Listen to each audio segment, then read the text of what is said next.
Hey everyone, welcome back for some more Magic the Gathering content. And the day is finally here, November 10th, when seemingly we will no longer have Vivi in Standard. I say seemingly because I have not looked at it yet. I have the link right here and I have not actually opened up the announcement or opened up the page. So this is going to be a live reaction. All right, here we go. Let's see what we got. Bro, that's it?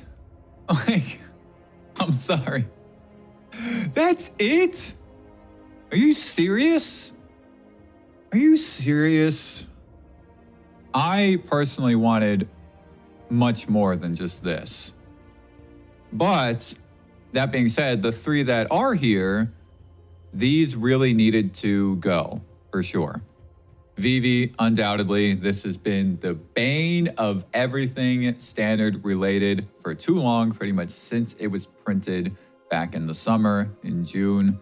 Screaming Nemesis, this is good. This thing has just been a menace for forever, since Duskmourn came out. So before the last ban announcement, I made a video explaining which cards that I wanted to be banned, and back then I asked for Screaming Nemesis to be gone. I actually got a little bit of flame in the comment section for that. And even when I made a post like on Reddit about it, I had a few people flame me for it. And look at this now. Everybody's been complaining about Screaming Nemesis and it's finally gone. It should have been gone. Honestly, this card should not have been printed. This card is ridiculous. The fact that you get this permanent emblem that you no longer can gain life for the rest of the game, that's like equivalent, that should be like an ultimate ability for a planeswalker or something like that. Not something that just a 3-mana creature has. And not only it has haste and then it deals damage to any other target when it's dealt damage. This card is stupid. It is absolutely ridiculous. So thank goodness this thing is gone. Proft, this absolutely needed to go, man. The Izzet deck would still be really strong without Vivi and instead just running Proft. There were already versions of that deck that were just running Proft and just pumping out tons of damage and winning lots of games just using this enchantment. So these three are definitely good, but dude, this is not enough. What about Omniscience? What about Kona? What about Sultai Reanimator? That, by the way, if you saw MTG Joe's recent video yesterday that he posted, I'm going to put a link to his video in the description. Look at this. Look at this data that he showed. Look at the win rates of these decks. Obviously, the Izzet Cauldron deck is above 50% win rate for so many matchups. Look at Sultai Reanimator. The only deck that it performed poorly against was Izzet Cauldron, because Izzet Cauldron runs 4 pieces of graveyard hate in the form of the Agatha Soul Cauldron. Every other matchup, this deck is just crushing. That Sultai Reanimator deck is a problem, and it is an example of broken mechanics, you know, just broken card synergies. And really, it's the result of the extended format, you know, the 3-year rotation, which now is more like, I guess, 3.5 years because not a single set is rotating next year, which is also absurd. This is not enough, man. This is not enough. We're still going to have Omniscience being a problem. We're still going to have the Sultai Reanimator just dominating the meta now. Well, maybe if more people run Graveyard Hate, then the Sultai Reanimator won't be doing quite as well. Nothing from Dimir Midrange, man. And I'm a Dimir Midrange player. And I wanted either Kaito or Enduring Curiosity to be banned. Nope, both still here. I think after this, with Screaming Nemesis gone, Vivi gone, Proft gone, I think Dimir Midrange is tier 1 deck again. It was tier 1 before Edge of Eternities and that little break between the last ban announcement and up to the set rotation. And you could even argue that it was still tier 1 after Edge of Eternities came out, but then once the Izzet Cauldron deck really started to pop off and Mono Red really started to pop off, then I don't think Dimir Midrange was tier 1 anymore. It was like high tier 2, but now Dimir Midrange is easily going to be tier 1 after this. And no Leyline of Resonance, dude. That Leyline deck is going to dominate. It's going to absolutely destroy the meta. This is not enough. This is not enough, and this is not good. The top tier deck in the form of Izzet Cauldron was literally taken down by a red deck using Leyline of Resonance. That we are going to see, I wouldn't be surprised if that Leyline of Resonance deck becomes like 20 to 30% of the meta share, and it's going to crush No changes in Modern. I mean, I think Modern could have used some things being unbanned. I don't play that much Modern, but I do kind of keep up with the format. And I know a lot of Modern players have been asking for more cards to become unbanned to kind of enable more answers for things. Although, really, after watching the recent Modern tournaments, I think Modern actually is in a pretty good place. And if you look at the meta share, it's got a pretty big distribution amongst different decks. So I could see not making any changes. Heartfire Hero being banned in Pioneer is definitely good, but I don't think that's necessarily enough. I mean, I don't know how much Wizards really cares about Pioneer anyway. They're not doing any tournaments for that. But I don't know, probably could have taken something else from the mice package. I mean, certainly Monstrous Rage is still in there. Corey Still Cutter is still in there as well. Sorry, I still can't. I can't take my mind and my eyes off of Standard. This is not enough. Plain and simple. This is something I have been saying for months.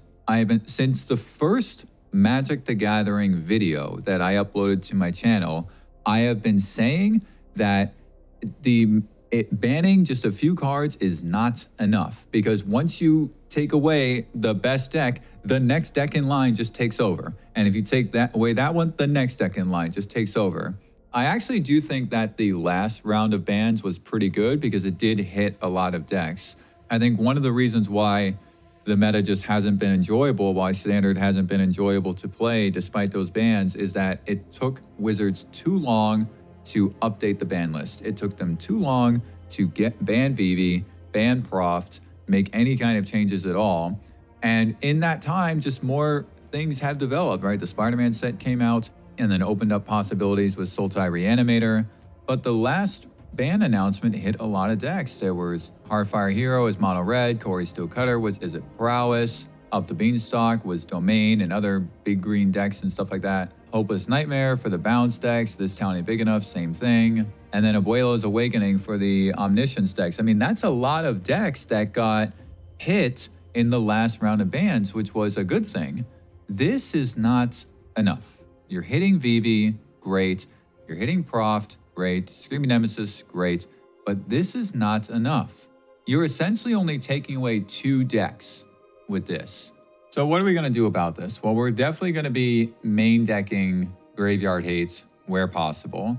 If you have black in your deck, run Strategic Betrayal, 1 or 2 copies. Have more copies on the sideboard. Have Ghost Vacuum in the sideboard. Rest in peace. As much Soul Guided Lantern, anything. Graveyard Hate is a very necessary thing because not only is Sultai Reanimator going to start to dominate, but we're going to still have Insidious Roots. We're still going to have the Unidex doing their thing. So Graveyard Hate is a must-have. I would even argue that targeted hand hate is necessary as well. So Deep Cavern Bat is already being played a good amount, but I think that card just stays really relevant, as well as intimidation tactics, because how else are you going to get Kona right before it gets off the battlefield? How else are you going to get Enduring Curiosity? How else are you going to get Ouroboros, right? All these cards that come down on turn 4, Temur Battlecry, right? All these things that come down on turn 4 that basically just win you the game, right? Cavero at the same point, or Legendary Spider-Man, right? I think is what it's called in paper. I am worried and disappointed. This is not enough. I guarantee that over the course of the next few weeks, one of these decks, Red Leyline, Sultai Reanimator, Simic Aggro, I don't know, something is going to start dominating, and it's just going to be the same thing. Maybe it's Dimir Midrange as well. Something is going to start dominating, and it's not going to be any better. It's just going to be exactly what we had, but just different decks. Different decks that are taking up too much of the meta share is what I mean. And if not over the course of the next few weeks, then it will be over the next couple months, maybe after Avatar comes out. I feel like Avatar does have some interesting things going on. I'm not sure if it's going to be a set that shakes up the existing meta that we have enough. Firebending does seem like a very strong mechanic, and I'm hoping that there aren't going to be ways to break that in a really abusive fashion. But regardless, Leyline of Resonance, Enduring Curiosity, Sultai Reanimator, Simic Kona, this is not going to keep people from walking away from Standard. This is not going to keep people from walking away from Magic altogether, and this is not going to be enough to help the competitive scene. Let's take a look at what else is going on. So Entomb is banned, Nado is banned. Nado, long overdue. That should have been gone, man. Both of these should have been gone. Heartfire Hero should have been gone in Pioneer. Nado should have been gone in Legacy. High Tide, okay. I know people were asking for this, so this is good. Okay, this is also long overdue, man. Strip Mine, Mana Drain, Chrome Mox, Ancient Tomb. Dude, get the... I'm also kind of confused that they would not just ban these in Timeless, man. Why not make any changes to Timeless? Timeless is the most broken format that we have. I don't know. I mean, regardless, yes, these things just need to get out of here for Brawl at the very least. So the next ban announcement is going to be February 9th, 2026. That's actually not that far away. It's about 3 months. So that's actually not too bad. Hopefully they can get rid of some of these other things that we've been asking for. All right, let's read what they've said here. It has become clear that additional action would be necessary in a couple of formats. No duh. We plan toward a more frequent announcement cadence to adjust formats as necessary. That's good. Standard has been in poor shape for the past few months. No duh. Oh my god. And yet, y'all didn't do much about it, did you? In terms of power level, Proft's Eidetic memory has proven itself as a strong Standard engine. That's absolutely true. Broke onto the scene. Big. So one thing I will say about this is that I'm a little bit concerned about the Oculus decks kind of coming back because I didn't like how broken the Oculus deck was either. But I think with Proft going away, the Oculus deck does lose a little bit of power ceiling as well. But I think the Oculus decks are coming back. With the Cauldron deck going away and not as many people main decking the Cauldrons, you know, and having main decked graveyard hates, I could see the Oculus decks coming back with a vengeance. Metagames where an aggressive deck is clearly the best deck are often painful for diversity because many slower decks can't compete. That is absolutely true. So at least they're recognizing that. That is absolutely true. It single-handedly removes most counterplay against mono red by giving them a great game plan against 2 mono red's natural predators, life gain, and large block. So why would you print that card in the first place? Why would you print that card in the first place if you know that it's going to single-handedly remove most counterplay against... Why would you print it in the first place? That is so frustrating that you just... If you recognize it, why would you not recognize that when you're making the card? Like, oh, whoa, maybe this card is like broken and it's gonna, you know, stop all counterplay against mine. This is exactly what I said in my first video that I put out when I was talking about the potential bans in the summer. That the problem with Screaming Nemesis is not just the fact of the crazy text that's on the card and this crazy emblem that sticks around for the rest of the game. It's the fact that it's compounded by the fact that it's a red creature with haste and it goes in aggro decks. And one of the best ways to stabilize against aggro decks is to gain life. And if it just turns that off, ridiculous. It is absolutely ridiculous that they did not see this problem when they were printing the card. It's also like 1 red instead of double red, you know, like 1 and a double and 2 reds. There are versions of mono red that forgo streaming and accompanying for cards of Leyline of Resonance and Slickshot show off for a faster, more all-in version of mono red. Despite Sudex winning in Spider-Man in Baltimore a few weeks ago, I believe that this strategy is more inherently attackable than versions of red. Okay, sure, whatever. This is going to be it, y'all. I'm telling you, mark my words, we are going to see red is not going anywhere. Every red player is just going to play 4 Leylines, 4 Slick Shots, 4 Empower Challengers, 4 Stadium Headliners, and 4 Turn Inside Outs, and 4 Full Bores, and all that. And that's the deck that we're going to be playing against. Learnings in the future. Creating a healthy metagame in a world where decks have clear and powerful game plans means that those strategies need to have strong counterplay available. Yes, that is absolutely true. This philosophy of powerful cards with appropriate counterplay means we need to be careful with cards like Screaming Nemesis. No, duh. The role we intended for Screaming Nemesis was to give mono-red aggro players who wanted to play their deck in a hostile metagame a way to feel like they had room to maneuver and a fighting chance to win their fair share. What in the hell does that even mean? I don't understand. What does that sentence mean?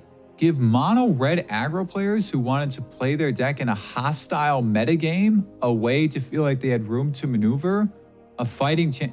What are you talking about? Red has been the strongest, red and blue has been the strongest color in this format for like the past 2 years. That is the most absurd thing that I have ever read. In what world, in what current day standard format world was red not a strong enough color that they needed a broken card like Screaming Nemesis? That makes 0 sense. We took a risk making a card that insulated mono red against life gain and blocking at the same time, and introduced the possibility that missing on rate would lead to exactly what we have seen play out in recent, a strong version of mono that lacks sufficient counterplay. Dude, I don't like this phrasing.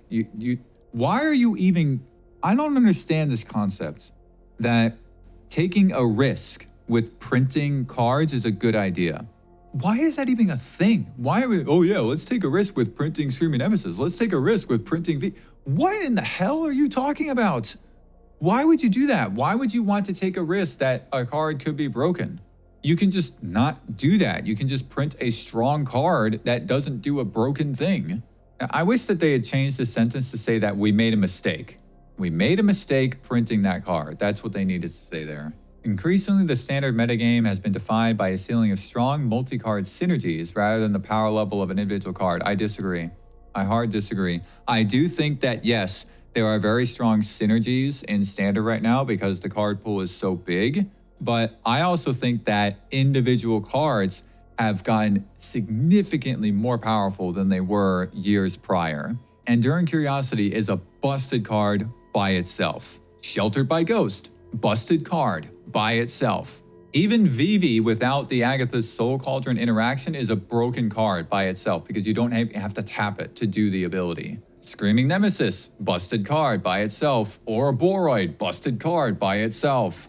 It took several months until the release of Duskmourn House of Horror and Fear of Missing Out for the Proft Eidetic memory package to really cement itself as a key player in standard. Dude, that's another thing too. Fear of Missing Out by itself, without synergizing with anything else, is a busted card. Look at this thing for 2 mana. This is a 3 mana card. This should be a 3 mana card, not 2. You get a 2/3 body for 2 mana. You get to loot, and then you have this delirium effect as well. That is, the delirium effect is absurd. This is an absurd delirium effect. So yeah, it's not just the multi-card synergies that are really strong because of the extended format and the 3-year rotation. It's also the power level of individual cards is just noticeably higher than it has. And also, more importantly, it's the power level of permanents and creatures as opposed to interaction. The interaction has not kept up with how strong the creatures and permanents have become. I'd like to acknowledge that this year's cadence for banned and restricted announcements has not been ideal and competitive state. Okay, that's a humbling thing for them to say, which is true. It has, competitive standard has suffered. We still believe in our underlying standard ban list update philosophy. We want these updates to be predictable and we want standard format to feel stable, while our fundamental philosophy oriented attack execution this year caused pain. Yeah, it really did. It really did. Next year, we will be increasing the number of banned and restricted update windows. This will allow us the flexibility to respond quickly if the metagame ends up in a severely imbalanced state again. Our bar for action in standard remains high, but we do intend to intervene in situations like this where the format is clearly dominated by a single outlier deck with no clear angle of attack. Well, hopefully at the very least on February 9th, we get Leyline of Resonance gone too, and Enduring Curiosity and the legendary Spider-Man. Let's look briefly at some of the other ones. So Hardfire Hero, core problem of format is that too large a portion from, yeah, no duh. I still don't think that this is enough, man. Like Monstrous Rage is still in here, and you still have, well, Screaming Nemesis is still here for one thing, and then you still have Manifold Mouse. I don't know. This might not be enough. Still have Corey Still Cutter in this format too. Targeting the degree of pressure to have interaction on the first turn. Yep. That a Hardfire Hero puts on the format. Yep. It's a great time to play Modern. I mean, look, Modern is good, but there have been a lot of people that have been upset with how much the Modern format changed with the Modern Horizon sets. The power level in Modern just shot way up with those 3 sets. It is in a much better state than the other formats, but I'm a little bit surprised that there's no changes here at all. It's time, bro. It's been time. It's been time to get rid of Entomb, and really Nadu. This is the main thing, man. This thing needed to go. Right, yeah, this is the deck, man. The Dimir Reanimator. This is the one. So yeah, it is definitely good that Entomb is gone, because this deck has just been absurd. This Dimir Reanimator deck has been absolutely absurd. So many players in Legacy complaining about this. The bans that are here are definitely good, but I gotta say, man, it's not that encouraging because it does still give me this feeling that Wizards is not truly listening to their players, and they're somewhat admitting to their mistakes, but they just seem so apprehensive to take real action. You know, I don't know why they seem so afraid to really do anything, because these bans right here, these are bans that should have been done several months ago. And same thing with these other ones. All the 6 of these that I'm looking at right now, these should have been banned. These should have been done several months ago, and they haven't been. And now, especially in Standard, I'm saying it again, this is not enough. Standard is not going to get much better. We're going to see Leyline everywhere. We're going to see Sultai Reanimator everywhere. We're going to see Dimir Midrange everywhere. This is not going to stop decks winning on turn 4. That's the problem. These decks are just going to keep winning on turn 4. You're going to be playing MTG Arena. Oh, they have a Cavero. Oh, I can't answer it. Oh, there we go. Game's over. I might as well scoop. Oh, there's a Kona. Oh, I don't have an answer. Oh, there's Omniscience. Oh, game's over. Why, man? Just why? This is so frustrating.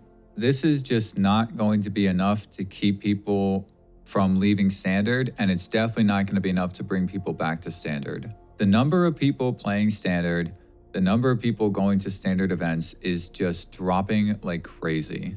It is absolutely tanking, and this is not enough to bring players back, to keep people excited to play this format. So there's a few things that I want to close with here. One is that over the past couple days, I have been working on a new Dimir Midrange build that I was trying to cater to the post-ban meta that could happen, but I just wasn't sure how to finish it up without knowing what cards would be banned in case Enduring Curiosity or Kaido showed up here. So I'm going to make a new Dimir Midrange video. I don't think that's going to be the next one I do, but just keep an eye out for you Dimir Midrange players. There's going to be a new Dimir Midrange build that I'm going to put out that I'm really optimistic is going to be a super solid build for that deck.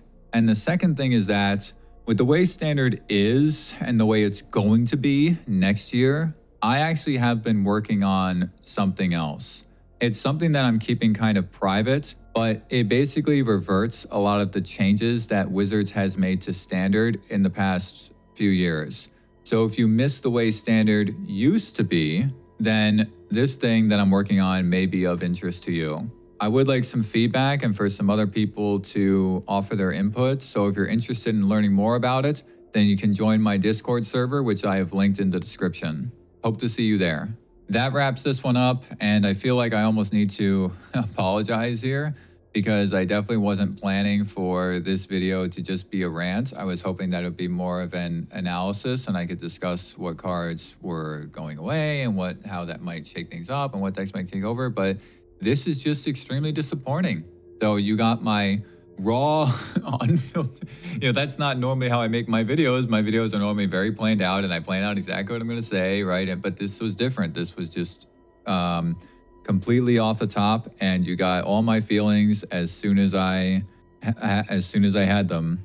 If you did enjoy my rant, then drop me a like to beat the YouTube algorithm, and feel free to let loose in the comments as much as you'd like. Just do me a favor and don't be hostile to each other. If we're going to be toxic, let's be toxic towards Wizards and towards Magic and towards Standard, not towards each other. But I definitely want to hear your thoughts. I definitely want to know your feelings. I'm still going to make some Standard content. There are some decks that I haven't showcased yet that I would like to. I was just kind of waiting for the bans to happen first. So if you are a fan of the kind of Magic the Gathering content that gets deep into deck building, play patterns, and other aspects of the game, then subscribe to the channel to see more. Thank you all so much for watching, and I will see you in the next video.